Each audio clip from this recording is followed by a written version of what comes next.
ஒரு புது ஃப்ரெண்ட், புது நண்பர் ஒருத்தர் கிடைச்சிருக்காரு. யார் தெரியுமா? தெரியாதா? முதல்வர் அவர்கள் தான். இப்போ ஒரு நிருபர் ஒருத்தர் கேட்ட கேள்விக்கு, எனக்கு எதிரிகள்லாம் யாரும் இல்லை, அவங்க எல்லாருமே எனக்கு நண்பர்கள் தான் அப்படின்னு சொன்னாங்களே.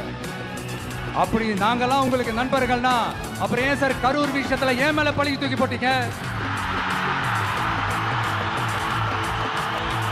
உங்களுக்கு மனசாட்சின்னு ஒண்ணு இருந்தா அப்படி பேசிருப்பீங்களா?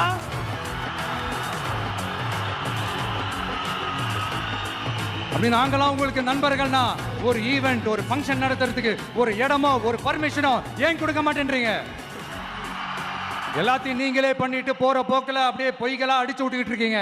உங்களோட உண்மையான நண்பர்கள் யாருன்னு சொல்லட்டுமா? லஞ்சம், ஊழல், அரசியல் ஆதாயம், இதெல்லாம் தான் உங்களோட உண்மையான நண்பர்கள். பர்சனலா நீங்க எப்படி வேணா இருந்துக்கங்க சார், நமக்கு அதை பத்தி கவலை இல்லை, நமக்கு அது அவசியமும் இல்லை. ஆனா உங்க ஆட்சி தான் தப்பான ஆட்சி, தமிழ்நாட்டுக்கு தேவையில்லாத ஆட்சி.